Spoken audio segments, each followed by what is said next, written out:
Hello, everybody, and welcome to another episode of Schnozzcast. Your hosts, Bob, Cory, Nick, and Todd. Cory, how are you, sir? Oh, hello. I am fantastic, good sir. Nick, how are you, sir? I am mighty. Todd, Todd, how are you, sir?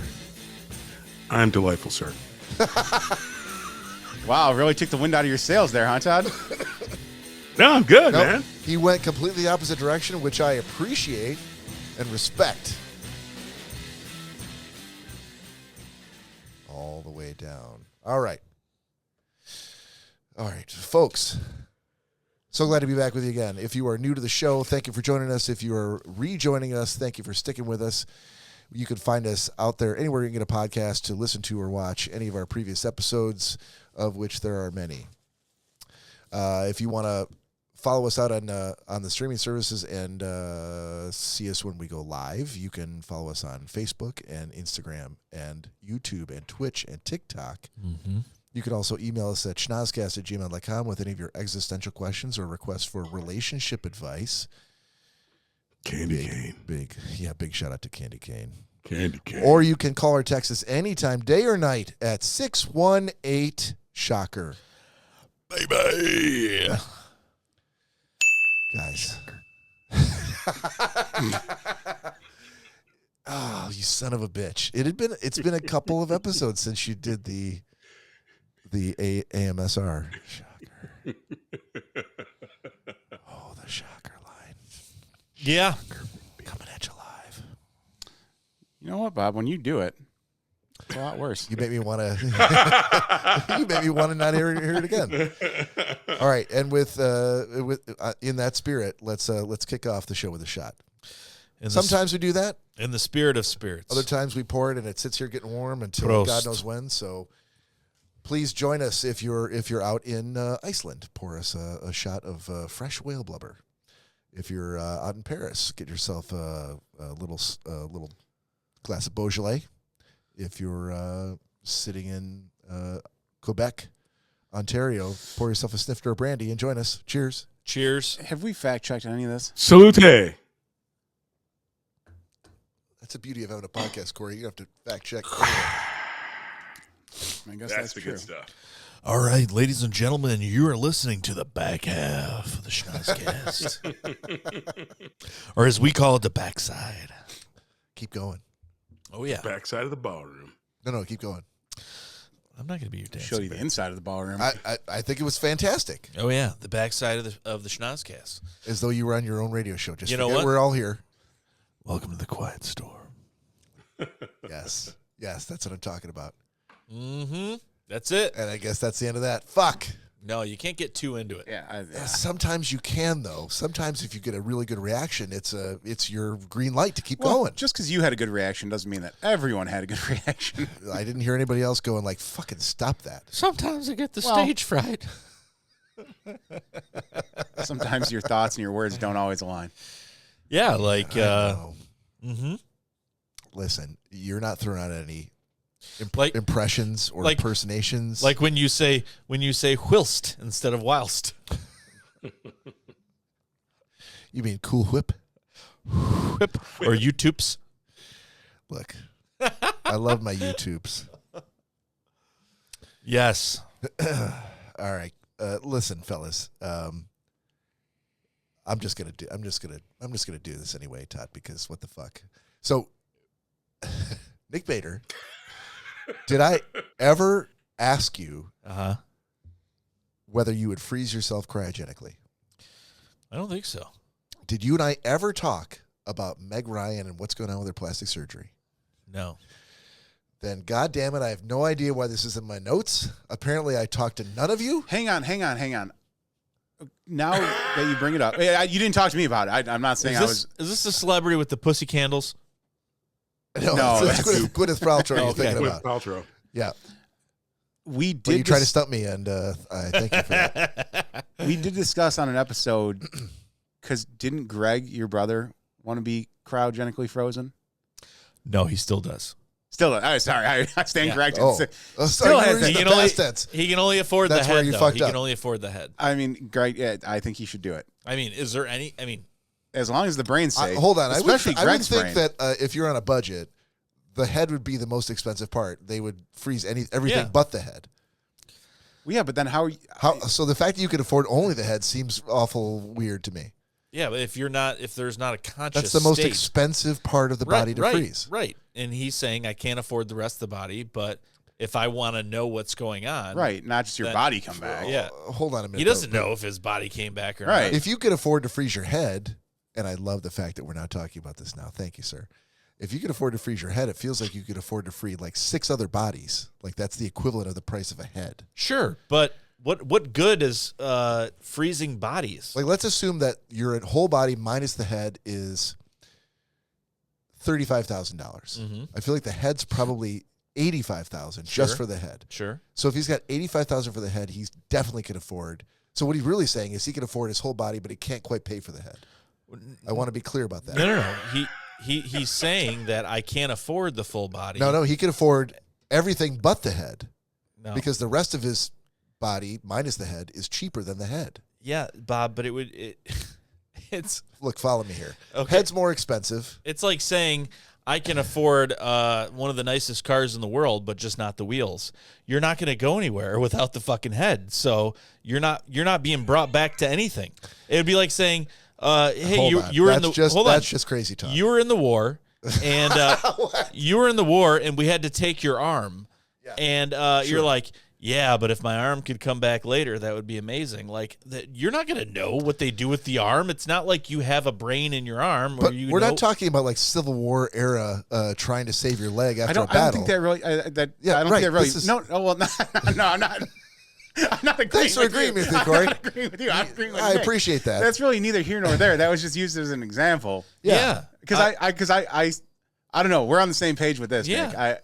I see exactly where you're coming from. I'm trying to understand. Yeah, I don't get Bob's. Why would I don't get you where Bob's at either. You could All right, you could let freeze me- 100 let me bodies, but you're not elaborate. going to know if it happens or not. Let me elaborate then. Yeah, please. Yeah. I think we can all agree that the thing that you want frozen above anything else is your head. Okay. Yeah. Agreed. Can we all agree on That's, that? that's Agreed. where Greg's Todd, at. Todd, you good with that? I'm agree with that premise, although I don't need my head frozen either. So, but keep going. But Hello, I'm Natalie. bought in. Oh, talk about freezing heads. Natalie's all on board. She must have gotten a cryogenic alert that we were talking about Greg and freezing his body or his head. Sorry. Okay, so they freeze your head. Mm-hmm. So if he could afford to have his head frozen, that's the one thing that you should want frozen, right? Is your head. That's what he. It's got That's the what he brain. picked. We are Right. all agreed on that. So that means that if he could afford that, he would have his head minus the body frozen to be. Sorry. And you gave me so much shit last week Yeah, for what doing the that fuck? twice. To be revived at some point and kept alive via various cryogenic juices, for lack of a better term, because I'm not a scientist. Clearly. To be revived, let's say like 2,000 years in the future, where it's just your head in a vat or some sort of a container with a glass top with it's rounded on the top end. Yeah, we don't have to get too deep with into your it, but head yeah. alive, where you can speak, think, and communicate via your mouth. Nope, that's not how that works, but okay. No? How's it work? Well, kind of like water, Bob. When water's frozen, if you were to put something in it, does it move? But you've revived it now. So you've brought the head back to life. Oh, It's back to life. Okay. Microwave 2,000 it. years. You put it in the they've figured microwave. out- But by the way, Thought it out. Anybody who's doing cryogenic freezing now, and there are, I think, a couple of companies, and we've covered this in the podcast in the past. That's why I think the note was there. No, this is a recent note, because I think that episode we talked about that was probably like a year ago. Okay. Yeah. But these companies have never been able to successfully prove that you can unfreeze somebody and bring them back to life in the future. It's never been proven, never been done. Correct. So Anybody who goes to these services, it's all on faith. So okay. So the thought process is this. Yeah.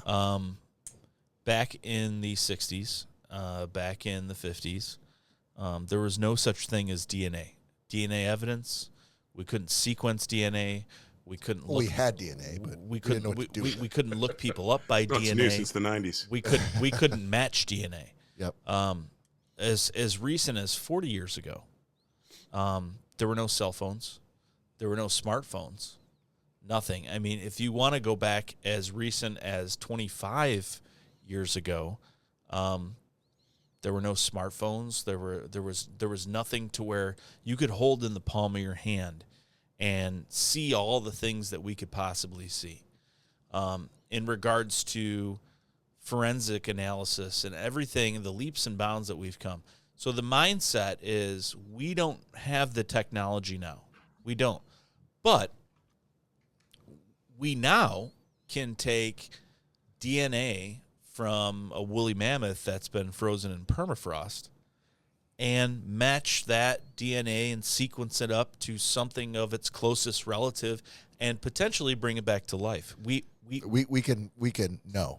In theory, we can create another woolly mammoth. We can't bring that particular woolly mammoth back to life. Okay, so and that is, I think, the point that I'm making here is that. But hold on. Yep. So this is something that we're in the process of doing, and I'm figuring it out. I would probably say that it's at the point that they can do it. I would say it's at the Bob.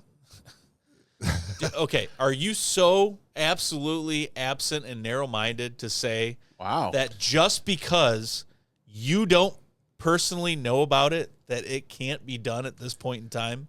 No. I'm going to say that since I've read multiple articles about the only companies that are doing that are published, freezing, that they've never ever brought a single person back. Person? Sure, of course. We're not okay. We're jumping here. We were going from woolly mammoth. Now you're going to person. No, you leaped from the what I'm saying. Greg's head being frozen to the woolly mammoth, and that's people. Yeah. Publicly available knowledge. Yep. Yes. People, as we know it, they haven't successfully done that. Correct. And we understand that. Yeah. We're saying, and science is saying, hey, look, we're on the verge, or we have done this and we haven't publicly made it available that we've done this. No one's saying that. Bob. No one's saying we've done it. We just haven't published the paper that we've done it, but we've done it. No one's saying that.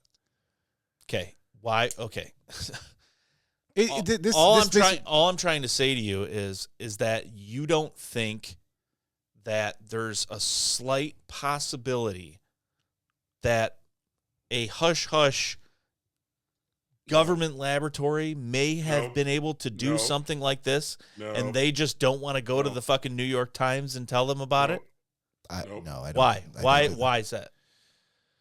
Why is that? Yeah. Why are you saying absolutely not? I'm Bob Rankin. I'm putting my stamp of approval that says this has never happened because I don't know about it. Okay. To be fair. Mm-hmm. Push the button. To be fair. Mm-hmm. To be fair. Mm-hmm. No, you were there. Go back. To be fair. Mm-hmm. To be fair on this matter. To be fair. To be fair. To be fair. To be fair. To be fair, I think that it's not even I think. To be fair, it is possible that there is a way to do it. Nope. That only the super uber rich would have access to, that never makes the news. No. That common people like you and I will never hear about because we can't afford it. Okay. That is possible. I will admit that that's possible. Todd is very steadfast in his answer. I want to hear why. Well, Todd's saying what I said, which was no, but yes, are you sure? And I'm like, no, I'm not that. It's possible. I'm not that absent-minded, but okay. Go ahead, Todd. As soon as your body ceases to make electrical current of any kind, and you are dead, mm-hmm. and again, I know that people. I'm not talking hours, but I'm talking if you, other than at the time of Christ, if you're dead, and by the way, not only dead, but then frozen. And then unthawed, you might be able to take DNA and clone and make another being out of something else that's living, but that person won't come back intact with memories and be alive again after they've been frozen. That's not. There's no science to do that.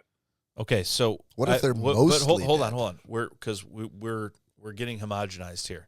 So Bob and I are talking about bringing back something like a woolly mammoth. He says can't be done, hasn't been done because I don't know about it. No, it's not done. No. I said for the woolly The mammoth. woolly mammoth. He said that you bring back a woolly You mammoth, could but not create not the woolly mammoth that you brought back would not have the memory of It wouldn't be the same jungle that was in no. Guy. And Right. we're on the same page with that. Okay. And we should also be on the same page with what we've said several times, which is that we don't have any kind of scientific technology at this point to bring any kind of person back. We don't. Yeah.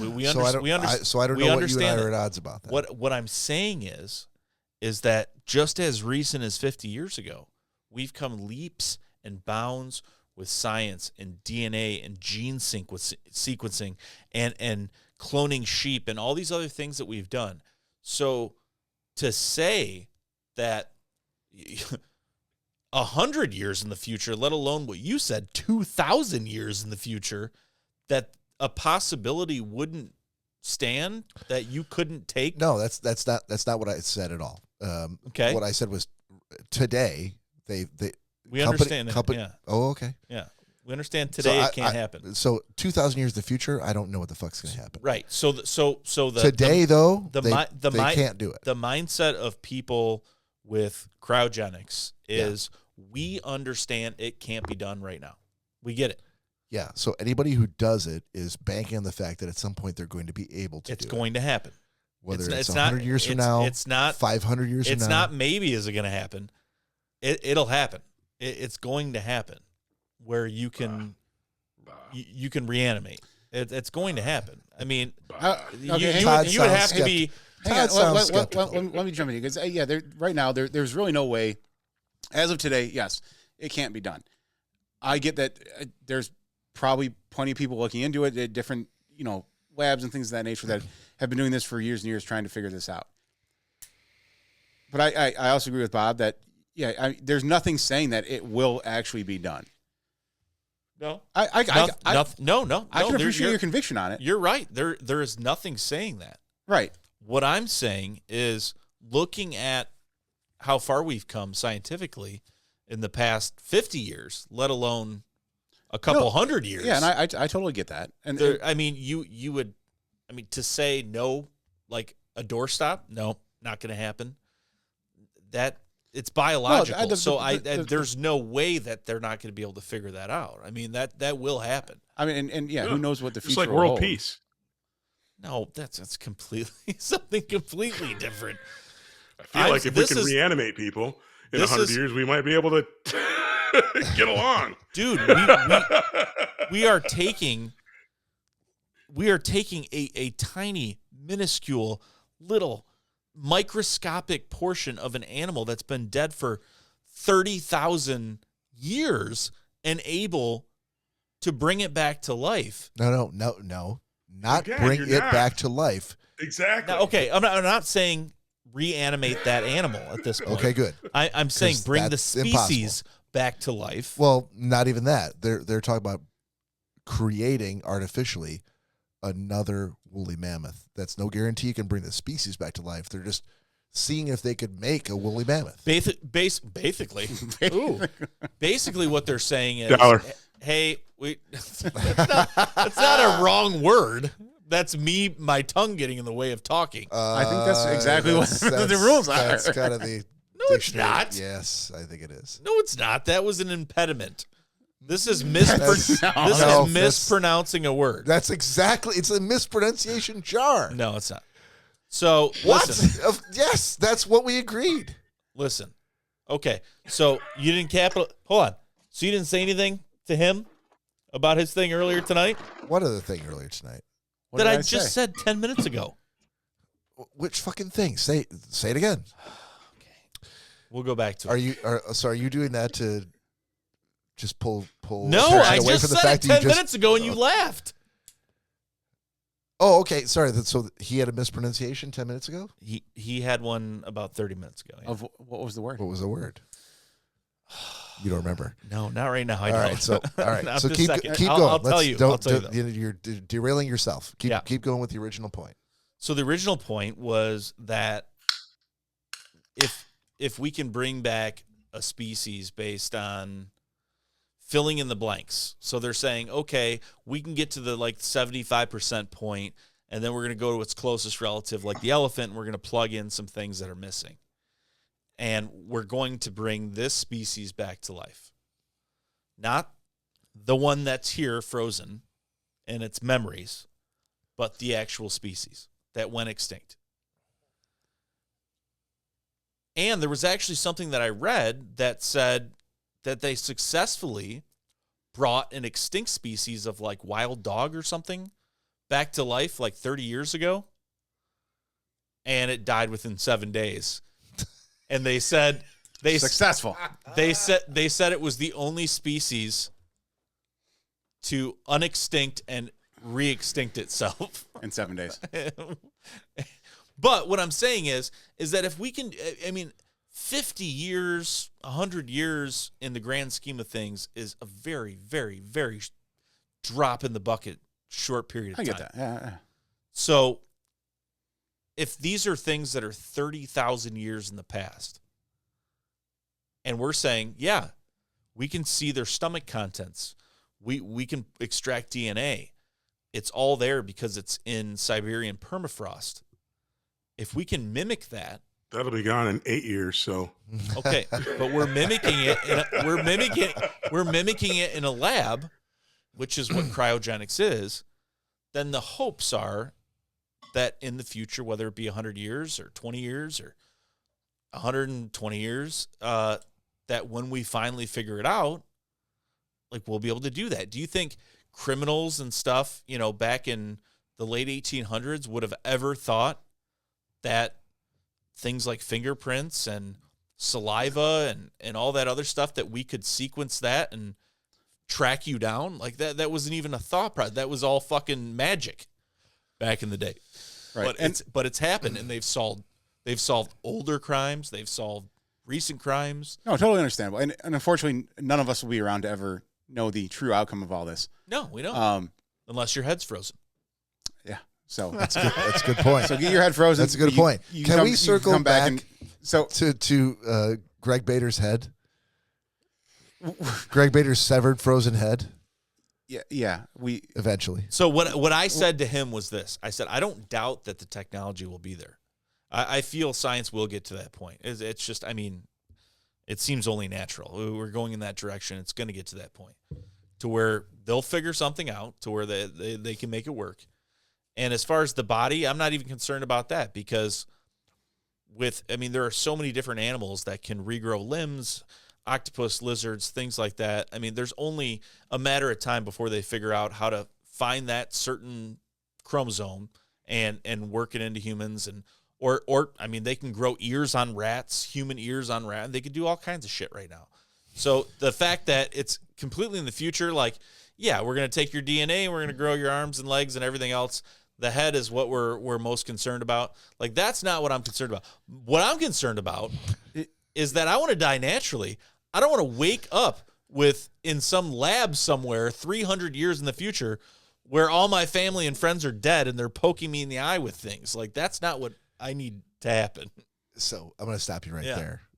There is a 0.00 chance that you are going to die, God help you, whenever that is, and wake up reanimated somewhere. 0.00 chance. Okay. 0. And hold on. Rest hold on. easy. Hold on. That will never happen. Hold on. Wait a second. And what is your background to show that you're very firm in this conviction? Because I know your science that background. I'm sorry. Go ahead, Bob. I know. I don't need a science background for this. Okay. All right. I know that You just know. the day that they come up with the ability to do that, it's you think that it's going to be available to the lowliest bootlick on the planet. I don't think that didn't even pay for it. You're just going to wake up reanimated somewhere. No, I and don't. You're like, oh fuck. I don't think that. It will never ever happen to you or me or him or Todd. Listen, maybe Todd. What I do think, though, maybe Todd Dillon, is so people use their insurance companies to pay for these grandiose costs for cryogenically freezing and doing all this crazy shit. Mm-hmm. The way they work it in is like it's something to the way they work in with the insurance. So to me, it's tantamount to donating your body to science. And you go to these museums and you see all these flayed skinless bodies, like in weird poses, catching footballs and all that shit. That's not what I want to fucking be. But at the point that you say, yeah, go ahead, I'm signing the rights over to my remains, they can do whatever the fuck they want. Right. So waking up in a fucking lab doesn't mean that you're fucking rich. It means you're one of the first poor son of a bitches that they're testing. Can I insert one thing? Yeah. Though, yeah. Nick, similarly to the point you're questioning Bob's scientific acumen to be able to make his 0.00 acumen. You son of a bitch. I'm going to drop the same thing on you. You mine. Presupposed. Well, yes, you presuppose that the leap between fingerprints and where we are, and even DNA, and where we are today, and then to cryogenically reanimate someone is linear, and that it would be the same thing. I think it's a 100% impossibility, only because at the end of the day, once the true all electric current, so no energy exists, that thing is done. That's science. Period. You can't. You can't. And even if you freeze it, our bodies aren't solid state drives where they hold data points and all those other things. That I think it's wishful thinking. I think that we will make scientific advancements to a point, but to presuppose that the leaps that we've made in the last even 800 years in science, that we're somehow 800 years away from reanimation, I would say there's probably a higher likelihood that the sun will burn out, and before we get to reanimation, we just won't have enough heat to heat the planet for us to be around. I mean, from a scientific perspective, the lack of energy, zero energy, no one can bring that back no matter what today. And you can take, again, as long as there are cells and samples, you can splice that into another being and make something similar to it. That's your woolly mammoth thing. So tell me but this. To say tell me this. Riddle me this. Why are there frogs and lizards today that can be frozen solid and completely stop all biological any activities? There is no point where they are at zero energy. There's no point. There is the rub, because that's the other beauty thing. Like, because again, I get that. Alligators and crocodiles, science, they actually don't have any natural kind of expiration time. They can, in theory, they can live for forever. The problem is, though, they get weeded out because as they get older, they still lose a step, and so they can't compete for food and other resources, and they also lose the ability to reproduce. But ultimately, they will die, and they can't be reanimated once they are again to zero. And so when frozen, and I don't know exactly how the electrical impulses goes when they're frozen solid, but there's a point at which if there is zero energy, there's no coming back from that. So Todd, I'm just being told from our correspondent in Elmo, Nebraska, that we do need to move on. Todd, I want you to keep that same passion, that same intensity, and bring it into your next segment. Hang on. I love it. Real quick, Natalie's been begging for attention, and she wants a mention on the podcast, which we already did. We did. Oh, thank you Natalie. for interrupting me then to mention her twice. Well, Ohio. Apparently Natalie gets what Natalie wants. I don't see why that's possible. I don't either. Here we go. But Use kids in your complicated shoes. Todd Dillon. That's your airing. That's your airing of grievances, sir. That is the very shortened version of that. Oh, I don't like that one. I know you don't, but that's I have a new that's what we're grievance. doing. That's what we're doing. No, today. that's the that's fair. grievance then. That's fair. If you want to kick it off with that, that's fine. So Let's I'm do turning it. over to you right now, Todd. The airing of grievances, sir. What's sticking in your craw tonight? What's sticking in my craw, after we had a great nostalgia episode a while ago, the things we missed, what do we miss that when we were kids that's no longer available? And I remember going McDonald's French fries prepared in beef tallow. But recently it inspired me to go back to McDonald's and grab one of my favorite sandwiches. And I know this might not be popular with everyone, but my favorite sandwich today is the filet of fish. But my grievance is this. I know, but here's my grievance. And I think this doesn't just apply to the filet of fish sandwich. What happened to quality control at these McDonald's restaurants or at any fast food restaurants? I get my filet of fish and the frickin' bun is all dented and there's like a quarter squirt of frickin' tartar sauce on the thing and the cheese. And it's like, It's all, and they put it in this special box to kind of protect it, but it's a train wreck in the box. Where are the quality controls? It reminded me, I missed the old days of the McDLT. Hot side hot, cold side cold, and everything neatly packaged so that when I put it together, it wasn't a hot mess. You can't even get a hamburger with, sometimes it's got 10,000 onions on it, sometimes it's got 2. We need to bring back quality control at these fast food restaurants because it's not instant food, but God bless America. I want a sandwich that actually looks like it looks on TV, at least close to it, when I get it. Not a freaking train wreck and a freaking wrapper. Thank you. I think that was the end of grievances by that closeout. Well, it was the end of that grievance. Well, oh, okay. Jesus. All right. Well, here we go. Speaking of grievances. Does anyone have any clarifying questions on that grievance? I think that was pretty straightforward. All right. Gina did say she wanted us to get back to old school cartoons. Yes. I think we're going to. Well, that was during the old freezing the head thing. Gina, we're going to get back to that. I don't think we're going to do it this episode, but next Saturday we're going to dive back into it. I promise. Going to get real nostalgic again? Yeah, absolutely. I had a blast. I don't know about you guys. I feel like it was, I think we and our audience had a good time. That was going to be my second grievance. Go ahead. About doing nostalgia? Wait. Hold on. Before that second grievance, we have a shot. And you have a non-alcoholic porter to imbibe. I do not. I'm drinking Heineken Zero in this episode. Son of a bitch. Okay. And Gina, since you're applauding that idea, yeah, you should do a shot with us, Gina. We'll do a shot and also give us some ideas of what nostalgic things you would like to hear us talk about. Yes. If not Saturday morning cartoons, what other items of nostalgia? And we'll take it from there. I think that's a great idea. Yeah. Perfect. Cheers, boys. Cheers, everybody. cheers. Salute. All right, Todd, your second grievance. Hopefully your second of 2 grievances. My second of 2 is the shortest of them all. That intro sucks. Please delete it. Thank you. Oh, damn it. Damn, I barely had time to pick up my drink and drink it before I had to take you back off full screen. Any clarifying questions, boys?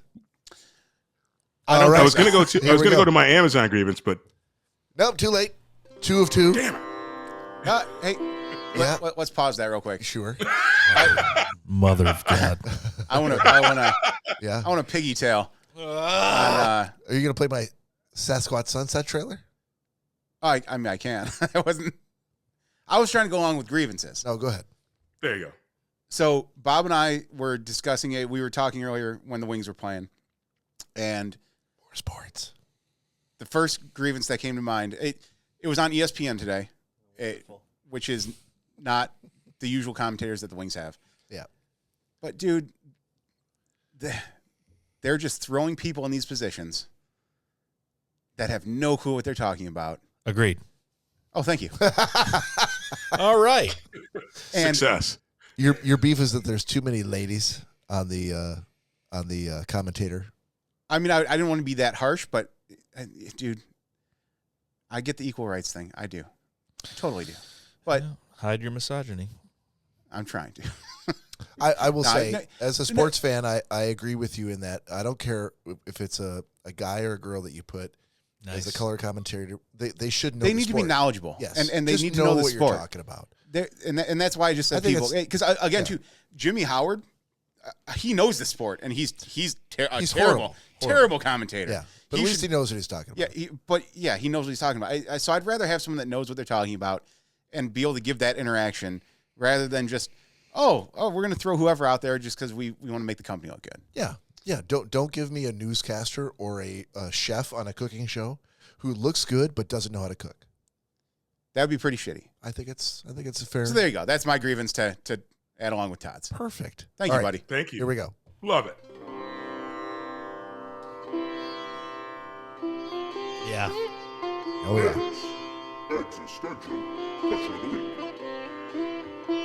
All right. So these cards were absolutely useless. I feel like there's a lot of. I mean, they're good. They kind of point you in the right direction, but I'm seeing a lot of.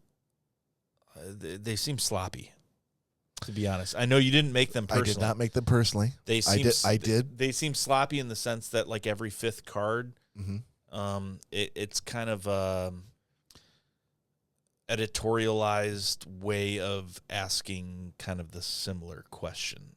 What do you mean, the similar question? Like a similar question that was asked in... Oh, that was asked previously. Previously, yeah. It's okay. And I keep thinking, like, oh, my God, maybe I'm grabbing from the wrong angle, and I'm pulling them from the middle. I'm pulling them... And some of these cards are just kind of spiced up versions of what we've already asked. Too similar. I've never fucked with the deck there. I figure you've got your own system. So, yeah. Which is why I asked. You had a couple of cards around the table in a pile, and I'm like, are those the next cards you're going to use? Or are those like the shitty cards? I don't know what your system is. So when I'm trying to like clean up your spot when you're coming in hot, I don't know what to do with those. For me, I feel like they're good in a pinch, and they kind of get the juices flowing and kind of point you in the right direction. I think that's all we can ask for, right? That's what I paid for. Okay. If you pull a card and you're like, that's not a question I would answer, but it leads me to think of a better question. Yeah. Like, let's go with what you're thinking. That's what I'm doing. Like, so right now, this is not in the cards, but this is something that comes to mind. Sure. And at the end of the day, Nick's existential question. At the end of the day. At the end of the day. So many end of the days on this episode. So many end of the days. Okay, so for this installment, it's going to be, I want to know what one thing you can make throwing down in the kitchen with no recipe. What is your go-to? What is your thing that you can do where if I said, listen, I got the chopped kitchen upstairs from the show Chopped, where you've got all the ingredients you could possibly think of. You've got the ice cream maker, the machine, everything you got. What can you do that I'm like... Without a recipe? Yeah, nothing. Like by memory? I already got it. I got it too. Yeah. And Corey, if you say... If you and I say the same fucking thing... Corey, if you say put fish sticks into the oven... Oh, I know mine's not the same as yours. It's not fish sticks. Fucking pissed. All right, but yeah, Corey, go ahead. Yeah. Mine, the cornbread casserole that I made. With you do that by memory? How do you meal the corn? Oh, it's Jiffy. Meal or mill? Okay. What is the verb there? Meal. Meal? Okay. No, I mean, if you were to mill the corn and then turn it into some sort of meal. I wasn't sure how deep he was going with this recipe. Yeah, I mean, but what I'm asking, though, is like... I was on the cornfield actually right, shucking. It's not something that I just take out of a box and put in an oven. I cook the meat, saute the peppers, onions. Meat? Yeah, there's hamburger in it.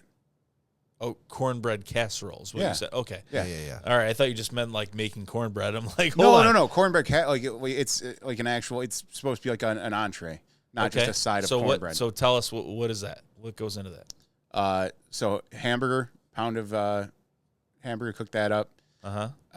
Then saute some. Gina says boil water. Go fuck. Here I was on Gina's side this entire time. I'm not looking at the comments. I just heard about it, but that's fucking funny. Yeah. But she might be talking about herself. She might be like, hey, the only recipe I know is to boil water. Yeah, true. But I wish it was a slam towards Corey because that'd be much funnier. Well, it does sound like it. But if you're talking about yourself, Gina, then I do appreciate that. Either way, well played. Damn you, Gina. No, so I cook up hamburger, saute peppers, onions, if you want mushrooms or whatever. Why have we never had this? If this is your go-to that you can do, because I don't care if it's good or bad. It may take longer to prepare than he generally allots to. Well, I'm definitely not cooking it over here. That's for sure. I'd have to, dude. It's a process of. Okay. Yeah, it's a lot easier for him to do like queso dip or something and bring it. I mean, we don't have to film it, and it doesn't have to be on the show. I would love to taste it if it's your product. If you're proud of it, I would love to taste it. Yeah, I'd love to have it. 100%. I can, but I did send you guys a picture of it once, and you were the first one. You're like, that looks like disgusting slop. I was like, oh, okay. Are you looking at him? Yeah. Okay, good. Yeah. So I would like you to make it in the shower if you could, Corey. That would be the tall order, I'm sure. I could probably make a small version of it. No. You can't make bread in the shower. No. Challenge accepted. Todd. First of all, he's never made bread in his life. He just said he did. No. I never said I made bread. Jiffy it's cornbread casserole. Cornbread dust that he mixes with water. I use Jiffy mix to make the cornbread. But it's still bread of some kind. Apparently, I'm not making it by hand. No, so. that's cornbread is scratch. Can we all agree that cornbread is bread? He is not making bread. Can we agree that cornbread? Todd, Dylan, help me out here. Is cornbread bread? No. Damn it. Sorry, Corey. And I got to damn it too because Gina wasn't talking about herself. So go fuck yourself, Gina. And guess what? If there's not yeast and sugar and byproducts of bread, and you're letting things rise and all that, I don't know how to make cornbread without a recipe. So my hat's off to you, sir. Okay, so anyhow, but I would still like to taste it. Yeah, no, I'll. Yep. Like I said, after that comment was made, I'm like, wow. And again, I teach their own. If it didn't look good to you, it didn't. So, but that's why I'm like, oh, I'm never gonna make it and bring it over here and be like, oh, here's the slop that you saw. Well, just to be fair, it was Nick that said that, not me. I would love to taste it. That's fine. So, can we move from Cory over to Todd? Mm-hmm. Todd Dillon, I'm sure you've got a multi-layered answer to this question. Well, I was gonna say most everything I cook doesn't have a recipe. So I mean, ultimately, I'm doing some smoked chicken thighs tonight, and thighs. No, chicken thighs. I said thighs. Okay, I heard it. I'm taking them to my to a potluck tomorrow, but I just basically put some salt, some brown sugar, some apricot nectar, a different seasoning blend, and I brine the chicken in that overnight. And then I will, I'll throw together a rub on that. And yeah, but I'd say, like I said, 90% of the things I do aren't from a recipe. And even the 10% that start with a recipe, I don't think I've ever followed a recipe to the letter. So I actually put my own spin on most everything I make. So a couple things. Weird question for me. Gina says boil water. And then in response, she said, I'm not talking about myself.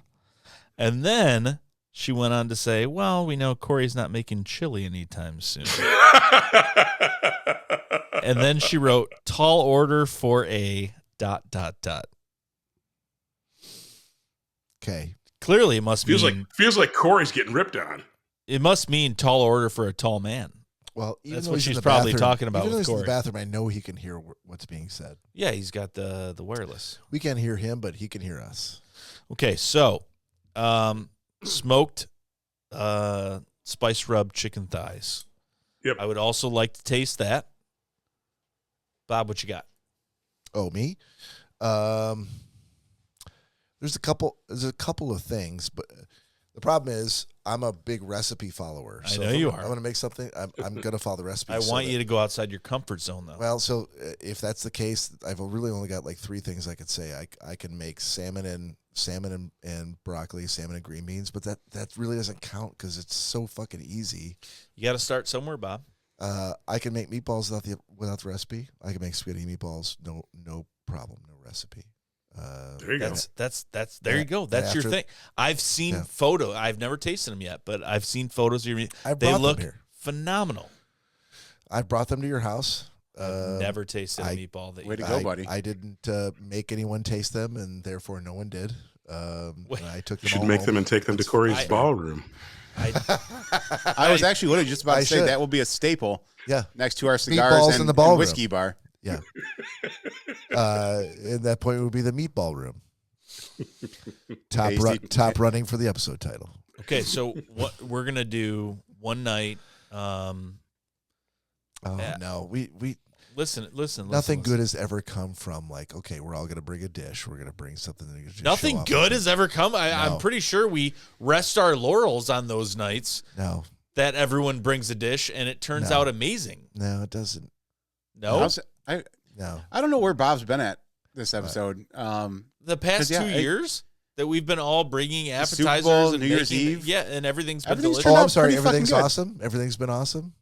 No one's bitched about having to cook shit. All right, not that fair enough. I stand corrected. Right. I mean, it's hard to bitch about cooking shit when some people stop at Detroit Wing Company and other people stop at Slows. I mean, then you don't have to bitch 100%. about anything. I'll own that all day long. That's why I didn't have fucking time to cook, and so it's not like I brought like, look at these wings I cooked. And on top of that, we're also helping you out in a way. The fact that you want to cook all your own stuff and do everything, it would be kind of hard to show up with a bunch more food that we had to cook and prepare. No, trust me, I appreciate it. So, but we figured bring pre-made stuff. I appreciate both ends of the spectrum. The fact that you're bringing anything is amazing, but I also want to see what you guys can do. And it has nothing to do with like, oh, you're not fucking good at cooking. I wanna. It's a creativity thing. Yeah, it's an no, outlet. I want think to see. We can do a night where everyone cook. As a matter of fact, we could even do it on different nights. Whatever Bob's cooking, he cooks it one night. You cook something one night, and I'll cook something a different night. So if you bring the casserole thing, that's the only thing we have to choose from. Casserole thing. Well, I mean, just to try. I mean, it. just in case it's amazing and I eat it all up myself. I'm just saying there's appreciate none the left. sarcasm, I'm just man. saying there's none left for Bob. I'm saying, is there an alternative also? I can make a family size one, so then there'll be plenty of it. Oh, wonderful. Family Then size. that just answered all my questions. All right. No, so no, but I do want to do that one night. Flex the cooking muscle, keep it alive. It's like art. It's like drawing. If you don't use it, you lose it, I feel. I really wish that Todd was here or could be here because I feel like he'd be absorbing a lot of the brunt of these comments. He is here. No, Exactly. He's I'm not right cooking. here. He's not cooking shit to bring to your house, unfortunately. Oh, man, listen. The next time, I know at any drop of a dime, no matter what he's got going on, if I want to throw down in the kitchen with Todd, he's there for me. That's my ride or die right there. I know it. Absolutely. I know it for sure. Todd, what this is really coming down to, you being in Seattle is becoming a big inconvenience to the podcast. So if you could just uproot your and Mary's life, and move back here for the sake of us. There's helicopters in Michigan as well, right? Yeah, the helicopters can fly anywhere, really. As long as they're anywhere, but I mean, not in FAA restricted long trip from restricted airspace, but yeah, dude, just uproot everything you guys have, move back here. Gotcha. There's a seat open always right here. I'm on it. It really that's the question he's asking you is like, will you please uproot your entire existence for that chair? Yeah, I'm on it. Thank you, Let me sir. work that out. That's all I'm asking. It's a very small favor to ask. I know. Or launch your own very, very successful podcast that we can't wait to hear once you guys get past the switcher issues. Yeah, and bring it back here to Michigan and do it from here. Exactly. Or become so famous out there that he flies us out there every week. There you go. I'd get on a plane to Seattle every week if it was a. I mean, if Todd's getting us on a PJ and flying us out to Seattle. Yeah. There'll be no naked bodies on any of my furniture, though. Can we get a BJ and a PJ? That's all you get on a PJ is BJs. All right, so as much fun as this is, we're going to move on to the last person who has not gone yet, which is myself. My go-to, no recipe, is a nostalgic recipe, but it's very, very simple, but it's absolutely fucking amazing, which I grew up with. It's called Cajun shrimp. There's I like the sounds of it. Really nothing Cajun about it, like Louisiana style, like by any stretch of the imagination. But it is butter, margarine, lemons juiced, lemons sliced, a lot of black pepper, Worcestershire, hot sauce. We got a little salt and fresh shell-on shrimp. They can be cleaned, whatever. And I think that's it. Yeah, that's it. They go into the oven for 30 minutes at 425, I think. And it doesn't sound like much, but holy fuck, dude. The wherever you're cooking it, the whole house smells like a fucking amazing seafood restaurant, not just because of the shrimp. Like, it is just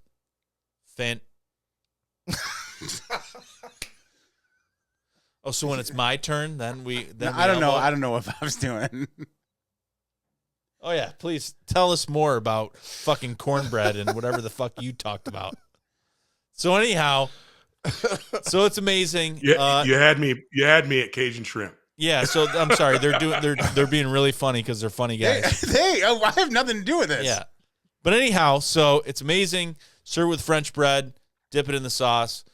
I love it. It's something I can't even describe. I'll have to make it for you one time. It's very, very, very fucking simple. I actually made it awesome. I made it this week. I hadn't had it in years, and just brought me this right. week. I did. What is the shit on a shingle recipe? Shit on a shingle. I've never called it that. Nor has my family. That's got hash in it, right? No. Is that, This is Lori's. So back in the 70s, apparently they used to call it that because I guess that's what it looked like, and they were very eloquent back in the 70s.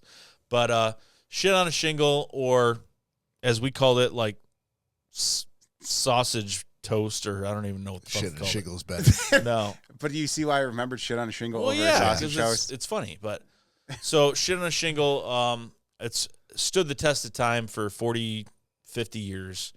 My dad's favorite appetizer. Mine, I've made it for you guys many times. Yeah, no, you've made it here a lot for us. Yeah. It's fantastic. That's great. So it is ground beef.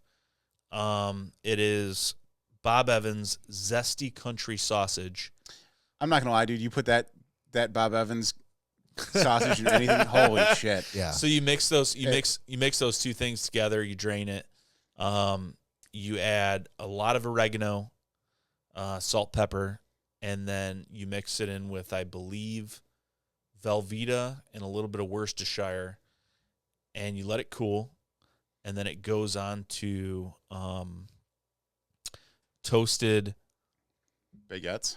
No. It's toasted rye Right. flats. Yeah, that's right. Rye Yeah, flats. rye flats. So for whatever reason, the rye and the Velveeta and the Worcestershire and all the zesty, I mean, it just all goes together. I don't know why. They could also go on Win Schuler's bar chips. Oh, Yeah, it would be because good on those are that, also too. those are pumpernickel, right? No, well, some of them are rye, but you can also get garlic, I believe. Yeah, that. So here, Just not that rye flats are awesome. No. But I just happened to buy some Win Schuler's bar chips this week, and I'm like, oh shit, that'd be great. Hey, And I know- if they're rye, Yeah. then instead of turning it into mini appetizers, turn it into a dip. Heat it up, and then use the Win Schulers to you dip could it do up. that. That's You know what I mean? a fucking golden That's idea. a great idea. Yeah. So I just discovered something. So I think based on your recipe, and that sounds good, by the way, Nick, but I think that the notion of shit on a shingle is probably different from household to household, meaning that the shingle is a piece of toast. But I want to say that people, when I was down in Toledo, the shit on a shingle there was like corned beef hash mixed with scrambled eggs on a piece of toast with shit on a shingle. So I think anything you put on a piece of toast is shit on a shingle. Yeah, and I think it's a pretty broad term. So yeah, I'm sure like different families have their different variations of it. But the key though is once all that I described goes on to the bread, you broil it and the top gets okay. brown. I like it. You know, I like it. For whatever reason, there's so many people. Even with the something as so simple as the bacon wrapped green olives, we've had people here. Katie was one of them that was like, "Oh, she's like, I hate green olives. I would never." And I'm like, "Okay, no problem." Best. And Greg's like, "Katie, just taste one, because I don't like green olives either. But just taste one." And she's like, "Oh, okay." And she had one. She's like, "Oh my God, you can't even taste the green olives. I don't know what's about this, but something just works." I'm like, "Yeah, these are a couple of appetizers that we always come back to. Like for 40 years, we've been coming back to these same things." Yeah, it's like I've had bacon wrapped bacon, and that's how it was described to me. I was like, "Oh, well, that sounds good." So I'm eating Doesn't even make any sense. I'm eating them left and right, and found like, God, I need to know what's in this recipe. And found the person that made it, and they're like, "Oh, it's just liver with bacon wrapped around it." And I was like, "Cool." I'm like, had I known that prior, I never would have even thought about eating that. But once it was wrapped in bacon and cooked with all that bacon fat on it, that liver was pretty fucking good. I got one for you then, guys. I did this for the first time recently. So manicotti shell. Next time I do it, I'll actually soak them. But the big manicotti shells. Yeah. Mix ground beef and spicy Italian sausage and your favorite shredded cheese combo. And fresh shredded is even better. Mix that all together with a little bit of Worcestershire. Then stuff that into the manicotti shells, and then wrap that manicotti shell with a piece of bacon. Then sit it in the fridge overnight so that you can soften those shells a little bit. And then throw those in the oven. And then when they come out of the oven, take them out and then brush them with your favorite barbecue sauce. Throw them back in the oven for another 10 minutes. And that barbecue glaze over that bacon-wrapped manicotti with the ground beef mixed with that Italian sausage and cheese. Mary and I've been going through those shotgun shells. I did 2 packages of that. Freaking fabulous. Oh yeah, it caramelizes. It sounds very, amazing. very Yeah. good. Because I the idea with the barbecue sauce too. That's a great idea. But that made me just think of doing like a candied bacon wrapped around it, and doing like a brown sugar coated bacon, and wrapping. I think the barbecue sauce turned out fabulous. I loved it. I actually saw it on TikTok. So there's another thing we used to do constantly, which was very simple, with bacon was bacon wrapped water chestnuts. Oh yeah, those are good. Oh yeah, sure, those are very, very good. Bacon wrapped water chestnuts, and there's a mixture of Heinz chili sauce, not chili itself, but a chili sauce. Okay, like a ketchup based chili sauce. I've seen it before. Yep. You mix that with mayo and brown sugar, and you crisp up the bacon around the water chestnuts with a toothpick in it in the oven, and at the last minute you pour the mayo, chili sauce, brown sugar mixture over the top, and it caramelizes all over, and it just candies everything. And then you take it out, and you've got the smoky, the sweet, the crisp, the bite of the water chestnut, the salty, and it just all goes together. That sounds very good. It is so good, dude. I could definitely get on board with that. Oh yeah, it's really good, really good. Well, then I got to give you one more. And I told Bob about this. I'll actually send you pictures over. My one last thing though, since we're talking about bacon, you just got my juices flowing. I got to do this. A bacon wrapped meatloaf where I actually do this with the base is fresh ground chuck. So I actually go and buy a really nice chuck steak and have them grind it for me at the butcher, and then I put in there fresh buffalo mozzarella in the center. And then I actually smoke orange and red sweet peppers. Put that with the buffalo mozzarella, and then put my next layer of my ground chuck on top of that. So in the middle of that, you have that. excuse me, the mozzarella cheese and those smoked peppers, and then that's all at the center of this meatloaf that I'm making. And then I take that and then I wrap the whole thing in bacon. So that's all. So I'll send you the pictures of it, and then I brush that with barbecue sauce. And cook that up, and that is an amazing, amazing thing because you get that ooey gooey, really high quality mozzarella cheese, and then the smoked flavor of those peppers coming off as well. Yeah, that's what I'm talking about. I'll say right now, I'm not a meatloaf guy. I didn't grow up with meatloaf. No one in my family made meatloaf, but that sounds fantastic. That's weird. My mom would make meatloaf here and there, and her recipe it was good. But as a kid, like I never was like, oh yeah, meatloaf. Now as an adult, for some reason, I'm like, fucking, a good meatloaf, I'll eat that shit all day long. And I typically don't like meatloafs either. So this is my main. And notice you can put some breadcrumbs in there. I don't like meatloafs with a ton of breadcrumbs in them. So no, I'm right there with you. And that's. Have you ever done a barbecue meatloaf with replace just very simple one, but replace the ketchup with barbecue sauce? 100%. Yeah, that's the way to do it. That's what I brush. Again, same thing like what I did with those manicotti things. I actually brush that whole thing.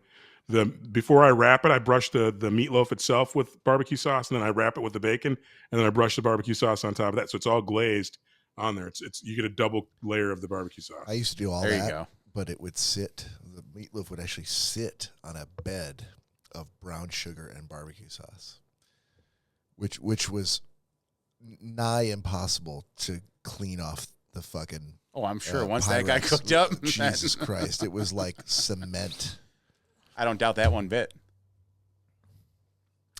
So guys, I took an Uber to get here tonight, and shout out to Sunita, my Uber driver, who asked me how my night was going, and I said, rough week, but she's like, oh, is your night beginning or ending? I'm like, that's really fucking tough to tell. I've been working all day. The work's still going on, but my partner at work generally covers for me after 6 on Saturdays, which allows me to go to the podcast that we do. Oh, the podcast. She's like, what do you guys talk about in the podcast? I'm like, well, that's a little difficult. Buckle up. A little difficult exactly. to categorize, and I tried to explain it in a way that would sort of tease her into wanting to listen to it. Like, oh, we're, 4 friends who have gone out for drinks before and we've told stories and made each other laugh to the point where we're like, man, this is really fucking funny. I love going out.